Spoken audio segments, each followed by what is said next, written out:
मालेगाव ते पंढरपूर या आषाढी वारीच्या पायी प्रवासादरम्यान खान्देश रत्न वैराग्यमूर्ती गुरुवर्य तुकाराम महाराज यांच्या पायी दिंडीचे येवला नगरीत आगमन झाले। या निमित्ताने शहरवासियांच्या वतीने दिंडीचे आणि महाराजांचे अत्यंत उत्साहात आणि भव्य स्वागत करण्यात आले। या मंगल प्रसंगी तुकाराम महाराज यांचा शाल, श्रीफळ आणि पुष्पहार देऊन भावपूर्ण सन्मान करण्यात आला। प्रसिद्ध मका व्यापारी गोरख आबा पवार यांच्या हस्ते महाराजांना विठ्ठलाची विलोभनीय मूर्ती देऊन त्यांचा विशेष सत्कार करण्यात आला। तसेच शाहू शिंदे, गोकुळ पाबळे कावडे यांच्या हस्ते महाराजांचा यथोचित सत्कार करत आशीर्वाद घेण्यात आले। या स्वागत सोहळ्याला येवला शहरातील विविध क्षेत्रातील राजकीय, सामाजिक आणि धार्मिक क्षेत्रातील मान्यवर मोठ्या संख्येने उपस्थित होते। सर्वांनी दिंडीचे दर्शन घेत ज्ञानोबा तुकाराम आणि विठ्ठल विठ्ठलचा जयघोष केला।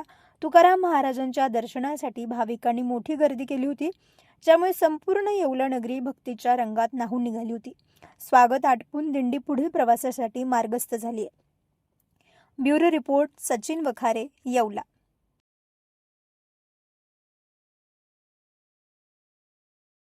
किती वर्षापासून आपण ही दिंडी घेऊन जातात? 19 वर्ष झाले।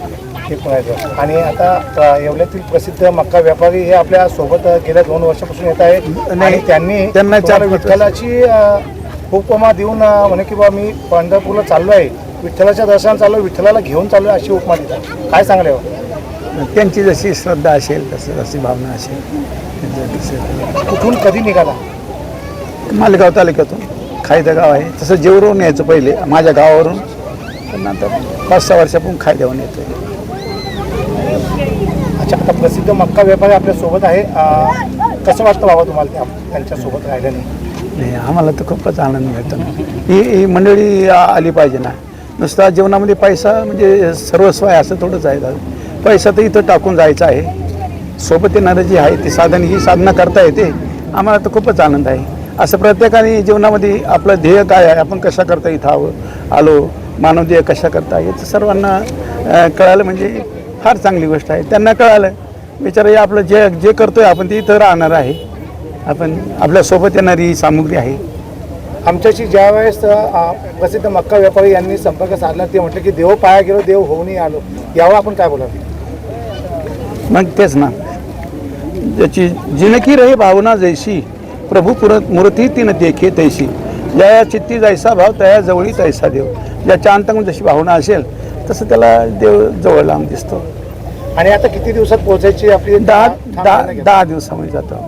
11व्या दिवशी पंढरपुरात। आम्ही असं ऐकलं की एका दिवशी तुम्ही 40 किलोमीटर चालता जावा। आता काय प्रवास असेल, मालेगाववरून तुम्ही अंदाज करायचा मग 400 असेलच।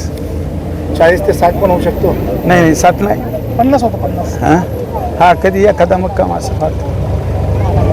ते पहिल्यापासून या दिंडीमध्ये मी जे पहिल्या वर्षी आलो तेव्हा जे खेपे केले म्हणजे मुक्कामाचे जे गावं दुपारचे तेच आता आम्ही चालवलं आहे आणि त्याच पद्धतीने चालायचं।